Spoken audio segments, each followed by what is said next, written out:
ये कहानी है मिगेल नाम के एक लड़के की जिसे म्यूजिक से बहुत ज्यादा लगाव था और वो अपने फेवरेट सिंगर डेला क्रूज की तरह ही एक मशहूर म्यूजिशियन बनना चाहता था। पर उसके घर वालों को म्यूजिक से रिलेटेड हर एक चीज से नफरत थी। वो अपने घर के आसपास ऐसी कोई भी चीज को नहीं आने देते थे जो म्यूजिक से जुड़ी हो। इसलिए से सोचा करता था कि एक दिन वो भी उन्हीं की तरह लोगों के दिलों पे राज करेगा।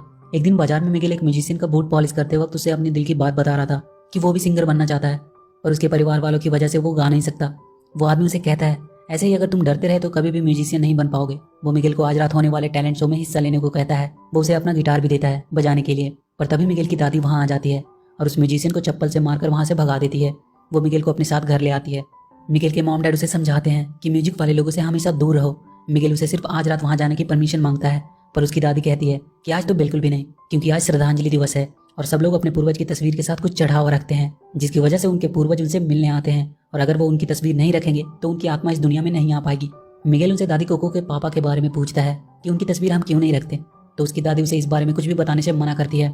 मिगेल अपने कमरे में था, तभी वहाँ एक डॉगी आता है। यह मिगेल का डॉगी था जिसे वो दांते कहकर बुलाता था। मिगेल चुपके से एक गिटार बना रहा था और डेला क्रूज के गाने सीख रहा था। मिगेल किसी तरह भी आज रात उस टैलेंट शो में जाने का डिसाइड करता है और वो सबसे छुपता हुआ घर से निकलने लगता है, पर दादी के वहाँ होने की वजह से वो दांते और अपने गिटार को उन पूर्वजों की फोटो वाले टेबल के नीचे छुपा देता है। पर दांते की वजह से दादी इमेल्डा की फोटो नीचे गिरकर टूट जाती है। उस फोटो को पूरा खोलकर जब मिगेल देखता है तो उसे पता चलता है कि दादी कोको के पापा के हाथ में गिटार है और ये वही गिटार है जिसे डेला क्रूज बजाया करता था।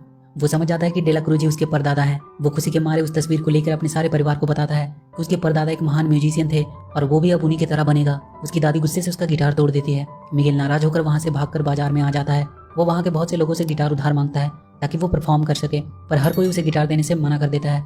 तब मिगेल डेला क्रूज के घर पे रखी हुई गिटार चुराने जाता है। वो उस गिटार को वहां दीवार पर से उतार लेता है और अपने परदादा से इसके लिए माफी मांगता है और वो उस गिटार को बजाना शुरू करता है। तभी वहाँ के लोग वहाँ आ जाते हैं, पर ये क्या, मिगेल को कोई वहाँ देख नहीं पा रहा था और ना ही वो किसी को छू पा रहा था। वो घबराकर भागने लगता है और एक गड्ढे में गिर जाता है। उसे वहाँ से एक औरत निकालती है जो कि एक कंकाल होती है। मिगेल बहुत डर जाता है। उसे वहाँ बहुत से कंकाल जैसे दिखने वाले लोग दिखाई देने लगते हैं। उसका डॉगी दांते उसे अभी भी देख सकता था।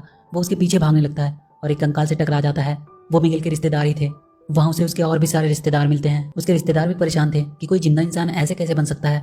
तभी मिगेल के दादा वहाँ भागते हुए आते हैं और कहते हैं कि इमेल्डा उस दुनिया से यहाँ नहीं आ पा रही है। वो सब मिलकर मिगेल को अपने साथ लेकर आत्माओं की दुनिया में जाने लगते हैं। दांते भी उसके साथ ही जाता है। उनकी दुनिया को देखकर मिगेल हैरान था। उसे वहाँ बहुत से जानवर भी दिखाई देते हैं जिन्हें वो रूही परिंदा कहकर बुलाते थे।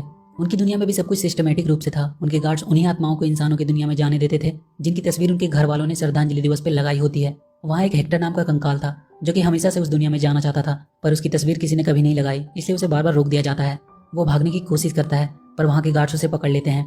मिगेल के रिश्तेदार उसे लेकर वहाँ के हेड ऑफिस में जाते हैं जहाँ इमेल्डा परेशान थी कि उसे दूसरी दुनिया में क्यों नहीं जाने दिया जा रहा है। वहाँ के गार्ड्स का कहना था कि किसी ने उनकी तस्वीर ही नहीं रखी है। तभी वो वहाँ मिगेल से मिलती है। वहाँ के ऑफिसर से पता चलता है कि उसे गिटार चुराने की वजह से ये श्राप मिला है। मिगेल इमेल्डा की तस्वीर अपने साथ लेकर आ गया था, इसलिए वहाँ तस्वीर न होने के कारण उसे जाने नहीं दिया जा रहा था। वहाँ का ऑफिसर बताता है कि मिगेल को वापस भेजने के लिए उसे अपने किसी रिश्तेदार से आशीर्वाद लेना होगा, वो भी आज सूरज उगने से पहले, नहीं तो वो भी इनकी तरह ही बनकर हमेशा के लिए यहीं रह जाएगा। इमेल्डा अपने हाथ में एक पंखुड़ी लेकर मिगेल को आशीर्वाद देती है कि वो वापस जाकर उसकी तस्वीर चढ़ावे पे रखे और हमेशा के लिए म्यूजिक से दूर रहे। पंखुड़ी को छूते ही मिगेल वापस से वहीं आ जाता है जहाँ से वो गया था, पर उसने फिर से वो गिटार लेना चाहा और वो वापस आत्माओं की दुनिया में चला गया। इमेल्डा उससे कहती है कि तुमने 2 सेकंड में ही अपना वादा तोड़ दिया। मिगेल कहता है कि वो म्यूजिक के बिना नहीं रह सकता।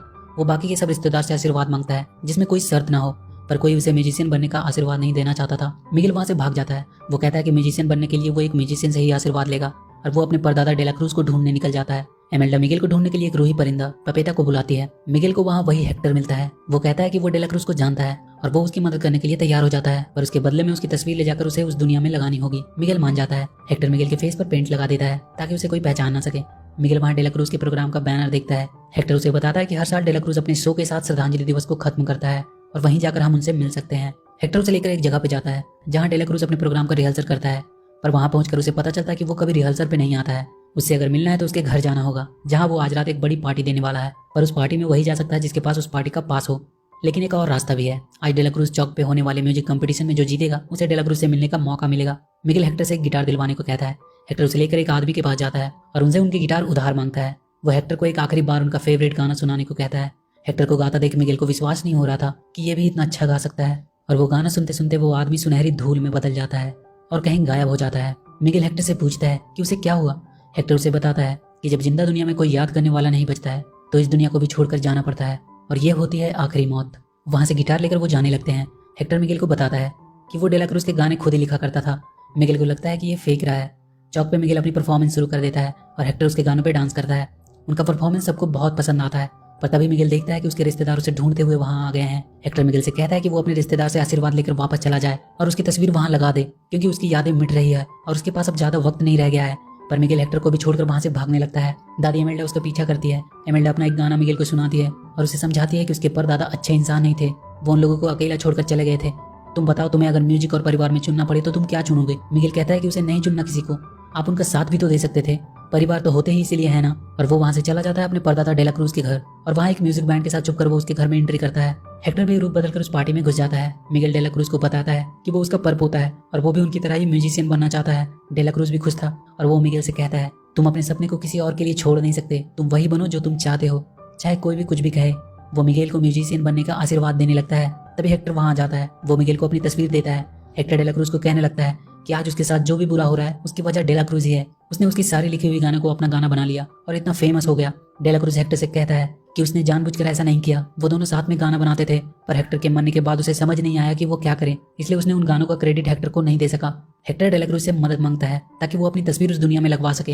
हेक्टर उससे कहता है कि तुम्हें याद है हमारी आखिरी मुलाकात, तुमने कहा था कि तुम मेरे लिए जमीन आसमान एक कर सकते हो। मिगेल उससे कहता है पर ये तो डेला क्रूज की एक मूवी का डायलॉग है। वो उसे वो मूवी दिखाता है, पर इस मूवी में तो डेला क्रूज का दोस्त उसे जहर देता है। तब हेक्टर को उस रात की बात याद आती है। वो दोनों महीनों से जगह जगह सो कर रहे थे, पर हेक्टर को अपनी फैमिली की याद आ रही थी और वो सब कुछ छोड़कर अब जाना चाहता था। डेला क्रूज उसे रोकने की बहुत कोशिश कर रहा था, पर वो नहीं मानता है।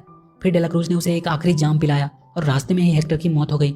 इसका मतलब उसने उसे जहर दिया था ताकि वो उसके गाने चुरा सके। हेक्टर गुस्से में डेला क्रूज को मारने लगता है। वहाँ की सिक्योरिटी उसे पकड़कर ले जाती है।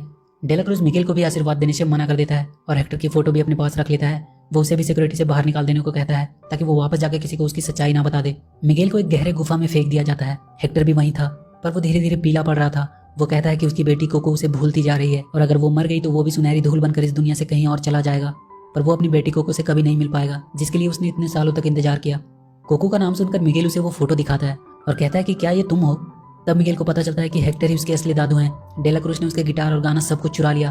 तभी वहाँ दांते आता है और उसके साथ वो रूही परिंदा और इमेल्डा भी थी। वो उन लोगों को वहाँ से बाहर निकालते हैं। इमेल्डा अभी भी हेक्टर से नाराज थी, पर मिगेल उनकी असली सच्चाई सबको बताता है कि कैसे डेला क्रूज ने उन्हें घर नहीं जाने दिया और जहर देकर मार दिया। इमेल्डा उसे माफ कर देती है और वो लोग डेला क्रूज से हेक्टर की तस्वीर लाने के लिए जाते हैं। उसका शो स्टार्ट होने वाला था। वो सब मिलकर डेला क्रूज से वो तस्वीर छीन लेते हैं और वो दोनों मिगेल को आशीर्वाद देने ही वाले थे कि डेला क्रूज आकर मिगेल को पकड़ लेता है। वहाँ स्टेडियम में लगे कैमरे को डेला क्रूज की तरफ घुमा दिया जाता है, जिससे उसकी सारी बातें सब लोग सुन रहे थे। वो कहता है कि वो मिगेल को कभी भी वापस नहीं जाने देगा।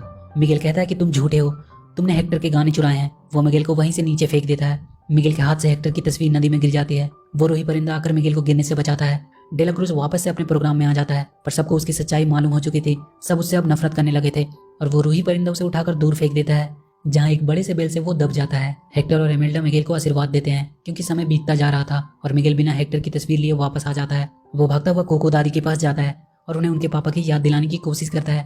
वो उनसे कहता है कि उन्हें मत भुलाइए, वो हमेशा के लिए चले जाएंगे।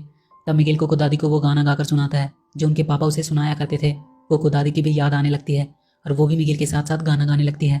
दादी कोको मिगेल को एक डायरी दिखाती है जिसमें उनके पापा की तस्वीर का टुकड़ा था।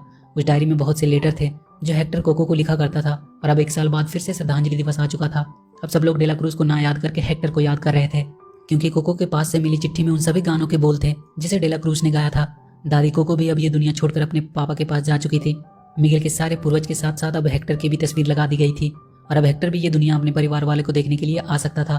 वो अपनी बेटी कोको से भी मिल चुका था और इसी हैप्पी एंडिंग के साथ ये मूवी